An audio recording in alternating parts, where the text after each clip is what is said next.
Have you ever felt the sting of a joke that didn't quite feel like a joke? That moment when laughter fills a room, directed ostensibly with you, yet a cold knot forms in your stomach because the barb felt personal, pointed, designed not to share mirth but to diminish your standing? It's a common, disorienting experience. The aggressor hides behind the shield of humor, ready to accuse you of being overly sensitive or lacking a sense of humor if you dare to show discomfort. They create a social trap. Either swallow the subtle insult and feel diminished, or react and be painted as the fragile one, the outlier who can't take a joke. This initial probe, disguised as lightheartedness, is often the first test, a way to gauge your boundaries and see how easily you might be destabilized. Or consider this. Has someone ever offered to help you, perhaps with a task you were managing perfectly well, but their tone, their approach, left you feeling smaller and not supported? Their words might sound like assistance. "Oh, let me handle that for you. It seems a bit complex," or "Here, I can show you the proper way." But the underlying message screams incompetence. This isn't genuine aid born from collaboration or mentorship. It's a condescending maneuver, a way to assert superiority under the guise of generosity.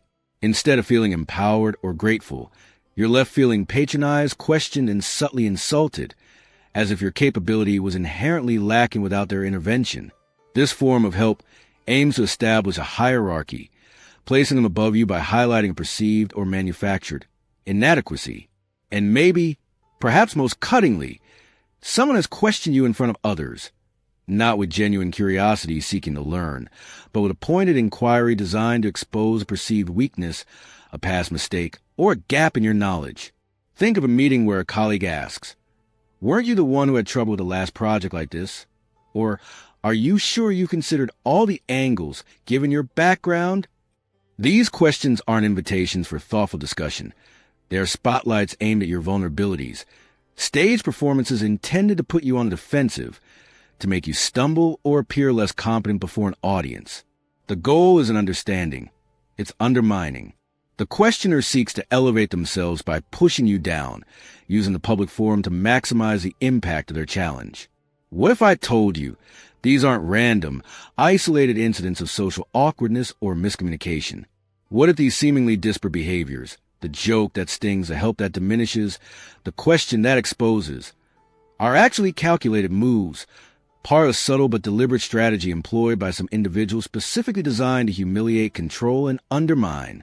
They are weapons in a quiet psychological war, often waged by those who feel insecure themselves and seek to gain a sense of power by diminishing others. Recognizing these patterns is the first crucial step toward neutralizing their impact. They rely on ambiguity, plausible deniability, and the social pressure to avoid confrontation. And today, we're going to break them down, one by one. We will dissect these tactics, expose their underlying mechanics, and most importantly, explore how to respond not with defensiveness or anger, but with the grounded strength and wisdom inspired by Stoic philosophy. We will learn to identify the intent behind the action, regardless of the disguise it wears. So if you ever felt cornered in a conversation, systematically undermined in your efforts, or laughed at simply for being authentic and vulnerable, this exploration is for you. It's about reclaiming your emotional equilibrium, understanding the games others might play, and equipping yourself with the mental fortitude to navigate these challenging social dynamics without sacrificing your inner peace or self-worth. Before we dive into the specific tactics, if you find value in understanding these dynamics and learning how to build unshakable inner strength, make sure to hit that subscribe button. We regularly explore powerful lessons rooted in Stoic philosophy and emotional resilience, designed to help you master your inner world and navigate the outer world with grace and confidence. Now, let's begin dissecting these subtle arts of humiliation. 1. It often starts as a joke, the Trojan horse of humiliation. Humiliation rarely announces its arrival with trumpets and fanfare. It doesn't kick down the door, demanding your surrender. Instead, it often tiptoes and wearing a disguise, frequently the seemingly innocuous mask of humor. It begins with those subtle jokes at your expense, comments that needle your insecurities, highlight a minor flaw, or gently mock your personality, all delivered with a smile or a chuckle. These aren't typically overt insults. They are carefully calibrated barbs, disguised as lighthearted banter or friendly teasing, but specifically designed to test your boundaries and gauge your reaction. Are you easily flustered? Will you defend yourself? Will you laugh along uncomfortably, signaling that the boundary has been successfully breached? The insidious genius of this approach lies in its plausible deniability. If you react negatively, if you frown, object, or show any sign of being hurt, the perpetrator can immediately retreat behind the shield of, "It was just a joke." They might feign surprise or innocence, saying things like, "Wow, can't you take a bit of teasing?" or "Lighten up, I was only kidding." Suddenly, the focus shifts from their questionable behavior to your supposedly inadequate reaction. The goal is twofold. First, to land the initial blow, planting a seed of doubt or discomfort. And second, to provoke a reaction that allows them to label you as the one who is too sensitive, uptight, or simply can't take a joke. This framing isolates you, making you seem like the social outlier while they maintain their position as the affable, if perhaps slightly mischievous, commentator. They establish a dynamic where their subtle aggression is normalized and your legitimate discomfort is pathologized. But here's the truth, illuminated by centuries of Stoic wisdom.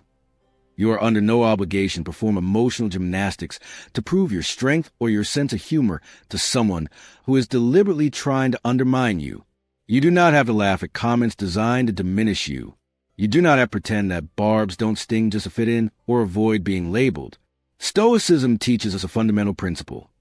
You control your internal reaction, your assent to impressions, even if you cannot control their intention or their actions.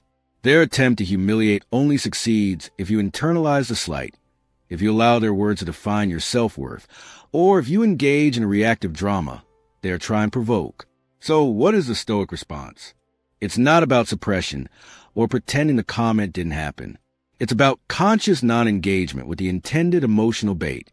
Smile calmly, maintain composure, perhaps offer a neutral, non-committal response like a simple, "okay," or even a quiet, knowing silence that refuses to validate the joke. You can also gently redirect the conversation without acknowledging the barb directly. The key is not to feed their game. By refusing to provide the emotional reaction they seek, whether it's anger, defensiveness, or visible hurt, you starve their tactic of its power. You demonstrate that your inner peace isn't contingent on their approval or their attempt to humor. You show them, subtly but firmly, that their attempt to test your boundaries has met a calm, unshakable wall. This isn't weakness. It's controlled strength, the quiet power of choosing not to participate in their demeaning performance. Recognizing the joke for what it often is, a probe, a test, a disguised attack, is the first step to disarming it without losing your cool or compromising your dignity. 2. Public challenges are power plays, the performance of undermining. When someone decides to call you out, question your judgment, or challenge your statements in front of others, be it in a meeting, a social gathering, or even an online forum, it's crucial to understand that they aren't always looking for clarity, resolution, or genuine intellectual debate. More often than not, especially when a challenge feels aggressive, personal, or out of context, it's a calculated performance. It's a deliberate power play staged for an audience, designed to put you on the spot, catch you off guard, and rattle your composure. The objective isn't necessarily to uncover truth or reach a better understanding. It's frequently to diminish your standing, assert dominance, and force you into making a mistake or appearing incompetent under pressure. Why would someone resort to such a tactic? The motivations can be varied but often stem from insecurity. The challenger might feel threatened by your competence, ideas, or position. By publicly attempting to undermine you, they aim to elevate their own status in the eyes of the group, shifting the perceived power dynamic in their favor. It can also be a way to deflect attention from their own shortcomings or lack of preparation. By putting you on the defensive, they control the narrative and become the central figure, the one bold enough to ask the tough questions, even if those questions are unfair, loaded, or irrelevant. They are essentially using the social setting as an arena, hoping the pressure of public scrutiny will cause you to falter, thereby validating their challenge and boosting their own ego. The impact on the target can be significant. Being publicly challenged can trigger immediate feelings of anxiety, exposure, and defensiveness.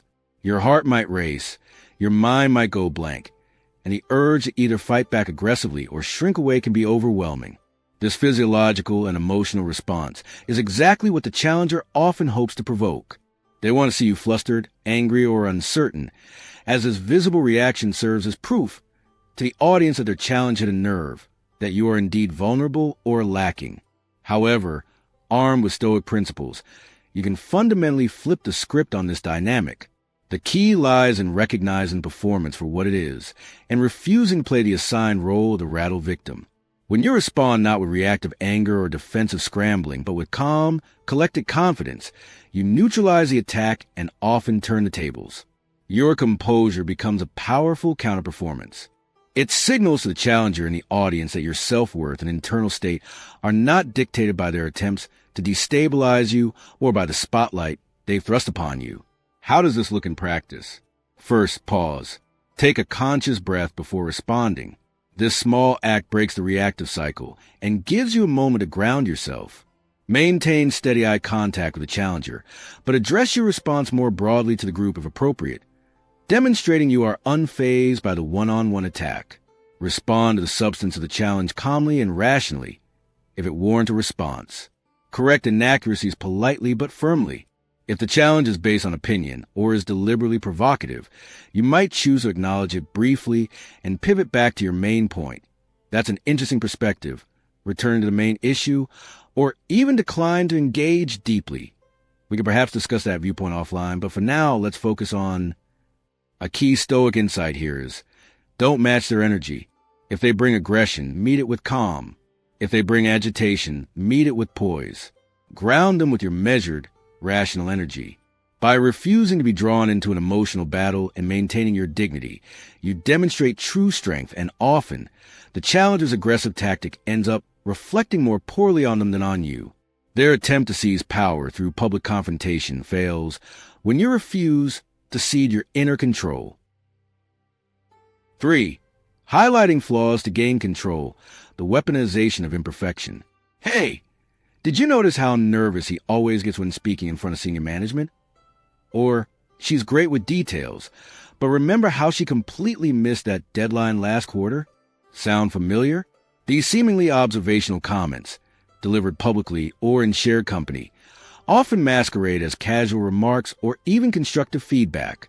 However, when someone repeatedly or strategically points out your flaws, mistakes, or perceived weaknesses in front of others, it's rarely about genuine observation or helpfulness. More often than not, it's a calculated attempt to gain psychological control, undermine your confidence, and subtly shape others' perception of you. This tactic aims to define you by your imperfections, thereby diminishing your overall credibility and influence. The motivation behind this behavior is frequently rooted in the perpetrator's own insecurities and desire for dominance. People who feel the need to constantly display or remind others of your imperfections are often trying desperately to distract from or compensate for their own feelings of inadequacy. By focusing the spotlight on your perceived flaws, they attempt to create a narrative where they're implicitly more competent, more observant, or more together. It's a form of projection. They project their own anxieties about failure or judgment onto you, making you the public repository for imperfection, while they position themselves as a discerning critic. This act of highlighting your flaws serves to artificially inflate their own standing in the group hierarchy. It's a way of saying, see, they aren't so perfect, which implicitly suggests, therefore, I am relatively better. This tactic is particularly insidious because it can be difficult to confront directly without appearing defensive or overly sensitive, precisely the reaction the perpetrator might be hoping for.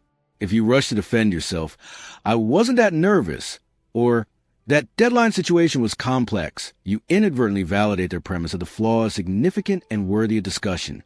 You engage on their terms, allowing them to control the frame of the conversation. Explaining the context or justify your past actions can sometimes be necessary, but often, in the face of this tactic, it simply gives the criticism more airtime and reinforces the idea that you feel compelled to answer to their judgment. Here, the Stoic approach offers a powerful alternative. First, cultivate radical self-awareness and self-acceptance. Understand that flaws, mistakes, and areas for growth are inherent parts of the human condition. Nobody is perfect, and striving for an impossible standard of flawlessness only makes you more vulnerable to this kind of attack. When someone points out a genuine weakness, acknowledge it internally without shame, perhaps even seeing it as information for your own growth, but refuse to let their public pronouncement dictate your emotional state or self-worth. The recommended external response is often one of calm non-defense. Don't feel obligated to explain or justify yourself, especially if the intent behind the comment is clearly malicious or controlling rather than constructive. You might respond with a simple, neutral acknowledgement, "Thanks for sharing your observation," and then pivot the conversation back to the relevant topic. Or, in many cases, quiet confidence and choosing not to engage with a comment at all can be the most powerful response. Stand firm in your self-awareness. Let your overall competence, actions, and contributions speak for themselves. Remember the core Stoic reminder. Their behavior, their need to publicly pick at your imperfections, reveals far more about their character, their insecurities, and their own internal struggles than it reveals about you. By refusing to be defined by their criticism or drawn into their game of control, you maintain your integrity and demonstrate a resilience that silently refutes their attempt to diminish you. Your strength lies not in being flawless, but in your ability to remain centered and self-possessed even when others try to chip away at your foundation. 4. The trap of condescending help when assistance diminishes. Sometimes an offer of help isn't born from a place of genuine support or collaborative spirit. Instead, it functions as a subtle, backhanded way to remind you that the person offering assistance perceives you as lesser, less capable, or fundamentally inadequate. This is a trap of condescending help, a particularly undermining tactic, because it wraps criticism and superiority in the socially acceptable packaging of aid. The tone might be superficially sweet, even solicitous. "Oh, you seem to be struggling with that. Let me take over." Or, "Don't worry your pretty little head about it. I can handle the complex parts." The words might sound like an offer of support, but the underlying message is sharp, cutting, and designed to diminish. You are not competent enough to manage this on your own. Recognizing this type of interaction requires tuning into more than just the words spoken. Pay attention to the context, the tone of voice, the body language, and most importantly, how the interaction makes you feel. Genuine help leaves you feeling supported, empowered, or relieved. Condescending help, conversely, often leaves you feeling belittled, patronized, incompetent, or subtly insulted. It might occur when you haven't asked for help, when you are perfectly capable of handling the task, or when the helper insists on intervening in a way that undermines your process or authority. They might hover, micromanage under the guise of guidance, or unnecessarily simplify explanations as if speaking to a child.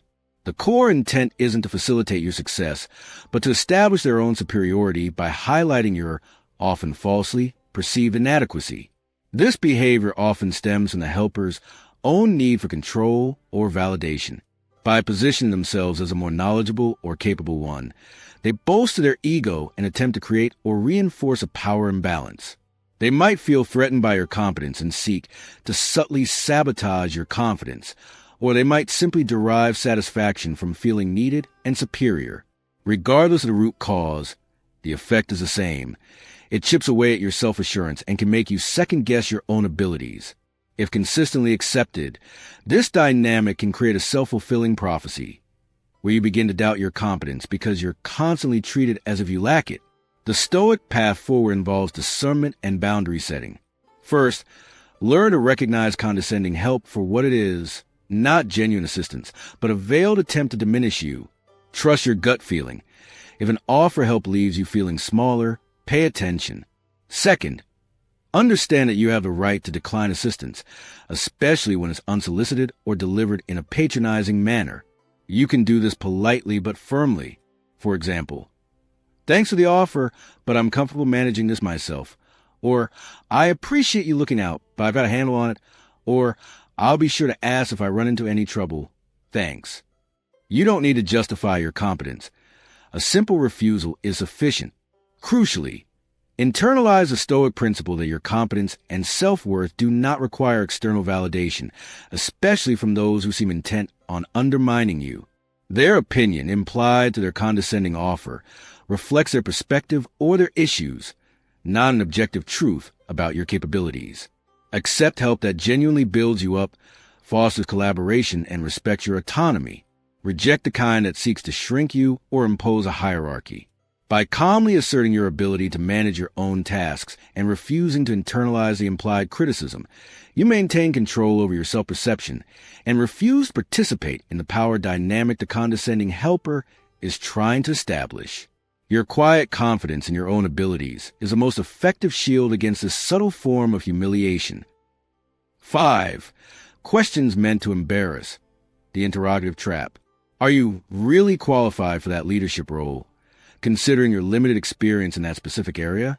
Or didn't you make a significant error the last time you handled a project of this scale? Or even a seemingly innocent, so how exactly do you plan to succeed where others have failed? These are not typically genuine inquiries born of curiosity or desire for constructive dialogue.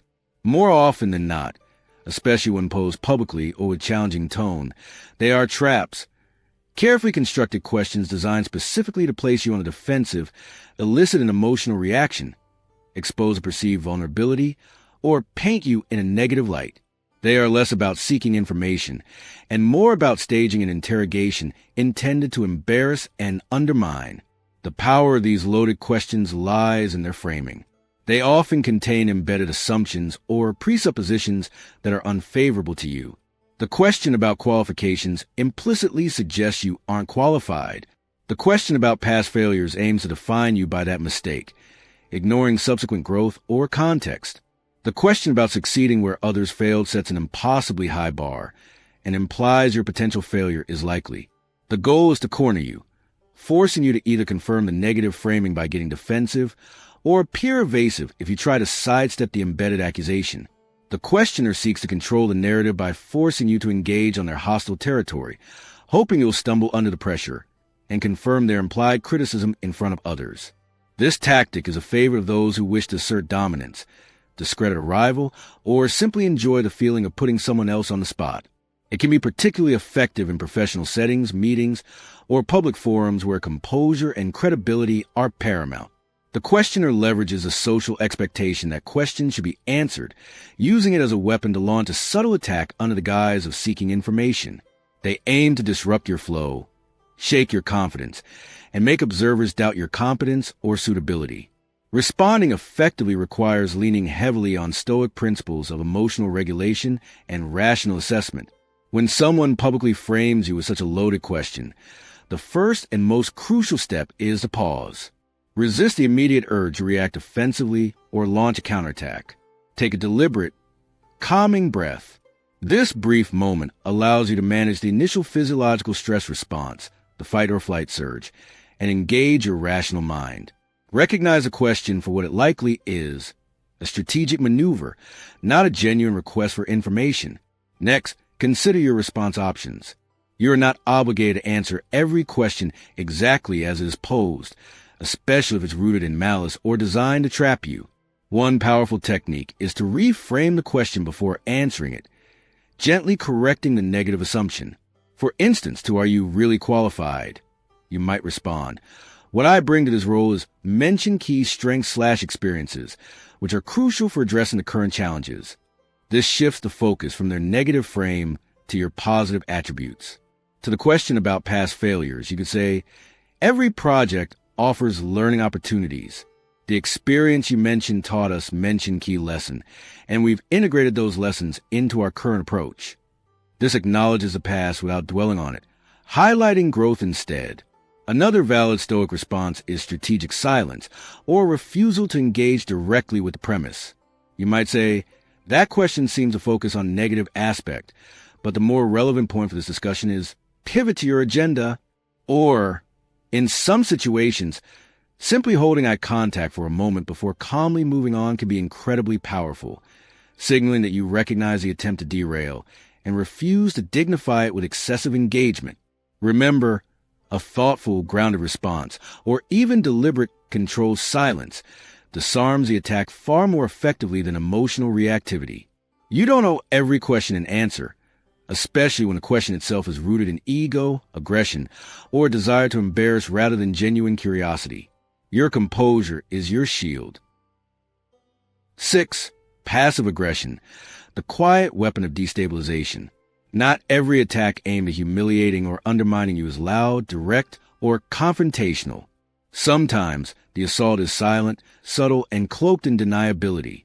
This is the realm of passive aggression, a quiet but potent weapon used to express hostility, exert control, or communicate displeasure without resorting to open conflict. It's the silence that falls pointedly when you start to speak in a meeting, making you feel suddenly conspicuous and unheard.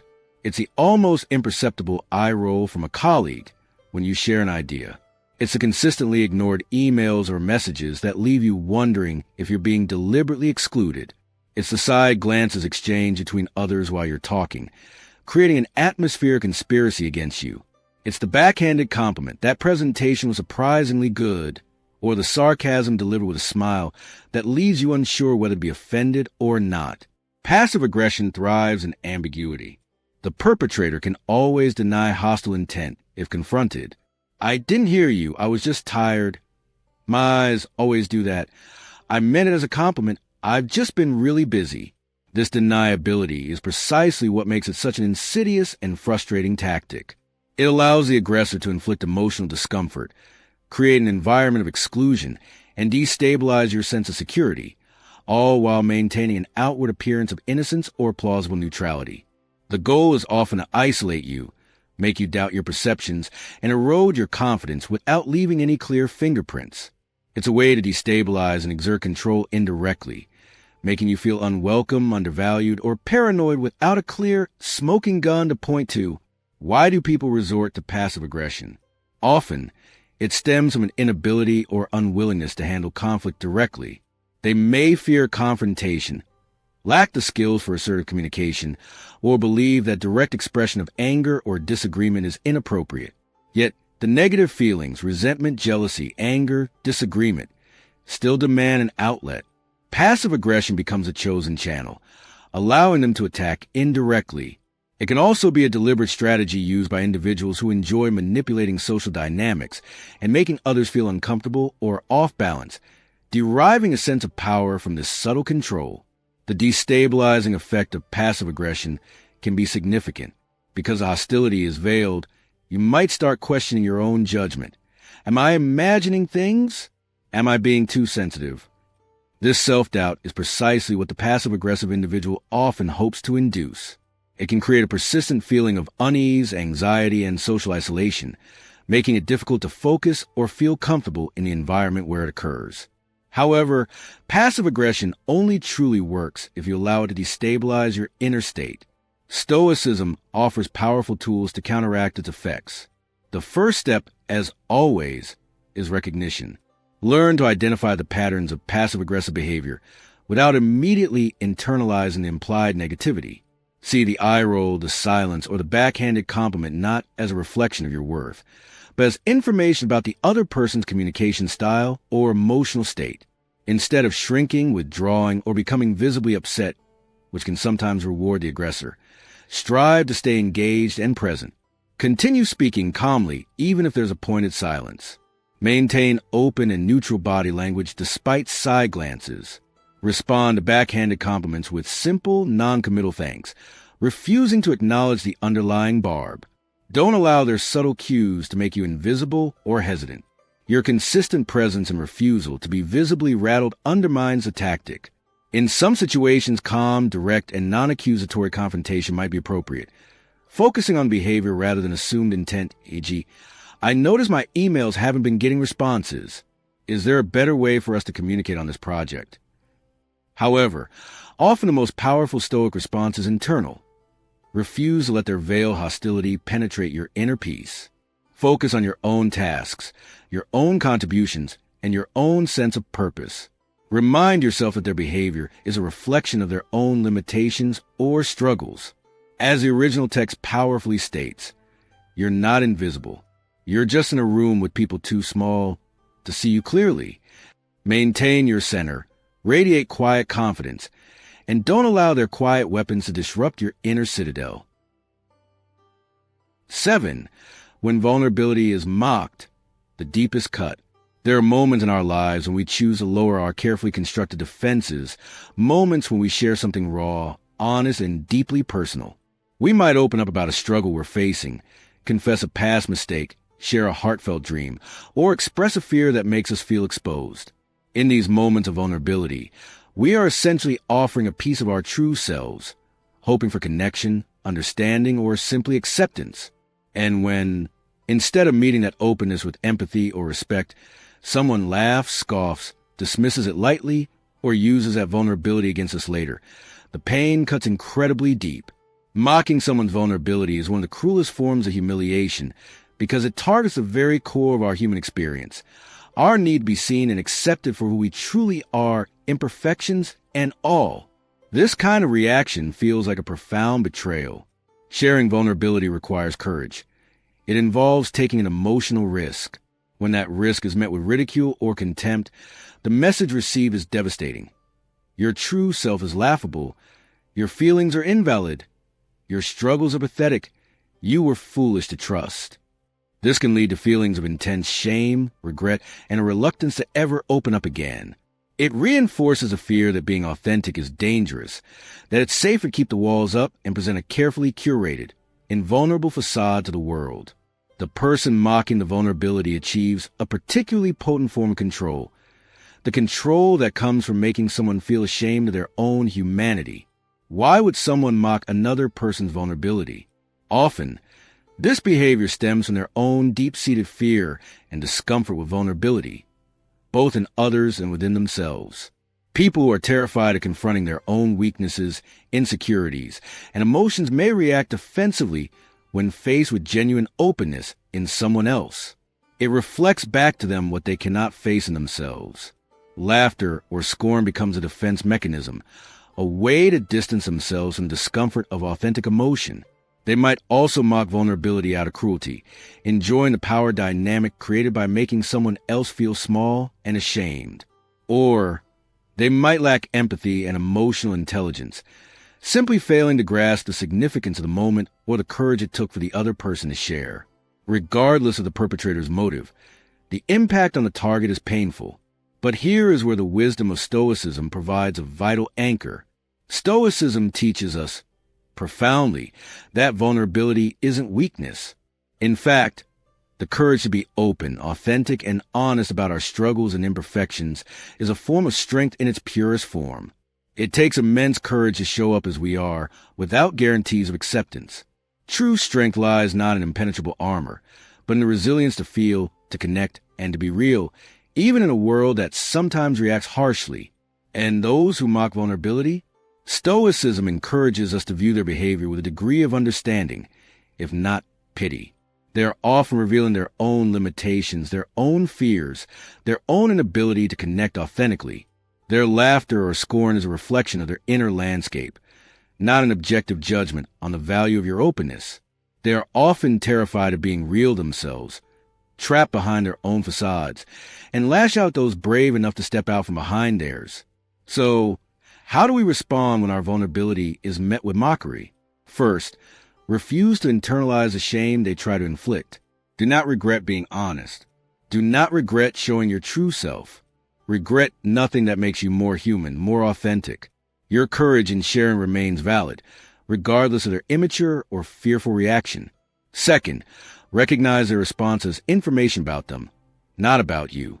It tells you about their character, their level of emotional maturity, and perhaps that they are not a safe person with whom to share vulnerable parts of yourself in the future.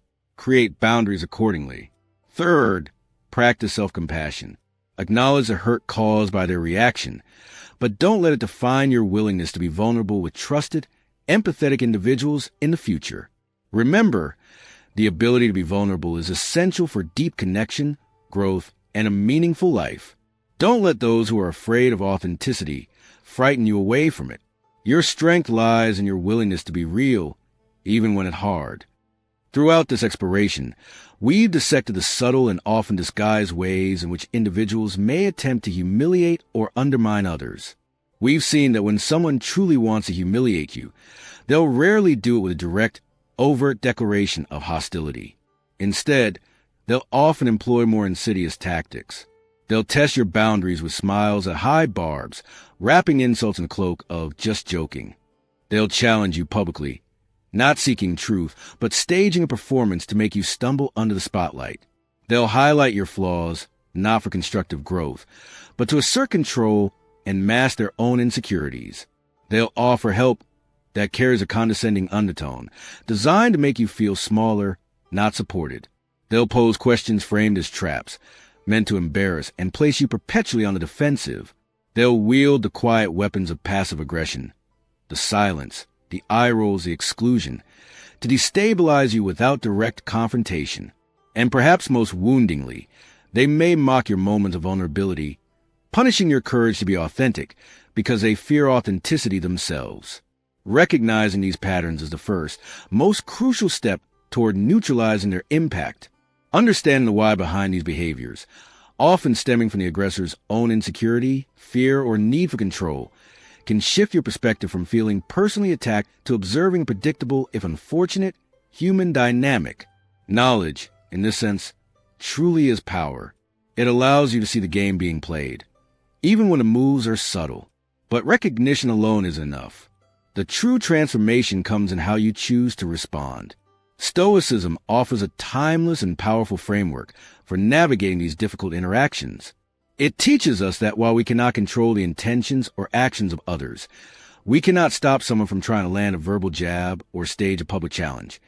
We absolutely retain control over our internal response. You get to choose. Will you offer an immediate, emotional reaction, feeding into the drama they may be trying to create, allowing their actions to dictate your inner state? Or will you choose a measured, conscious response, grounded in your own values and self-worth? This choice is where your power lies. Stand your ground with grace. Meet aggression not with counter-aggression, but with calm composure. Meet manipulation not with defensiveness, but with clear boundaries and unwavering self-awareness. Meet condescension not with self-doubt, but with quiet confidence in your own capabilities. Meet mockery not with shame, but with the understanding that true strength lies in authenticity, and their reaction reflects their limitations, not yours. Protect your peace. Your internal state, your tranquility, your ataraxia, as the Stoics might say, is your most valuable possession. Don't hand the keys to your emotional well-being over to those who seek to disrupt it. Build your inner citadel strong through self-reflection, mindfulness, and commitment to rational, virtuous responses. And never, ever forget this fundamental truth. Your dignity doesn't belong to anyone else. It is not granted by others' approval, nor can it be truly taken away by their attempts to humiliate you. Your inherent worth is intrinsic. Hold on to it fiercely. Let their actions reveal their character, while your responses reveal yours. If this deep dive into recognizing humiliation tactics and applying Stoic resilience resonated with you, if you found tools and perspectives here that empower you, please give this video a like. And if you haven't already, don't forget to subscribe for more timeless wisdom and practical tools for self-mastery, emotional strength, and navigating the complexities of human interaction with integrity and peace. You deserve to rise confidently, authentically, and without apology.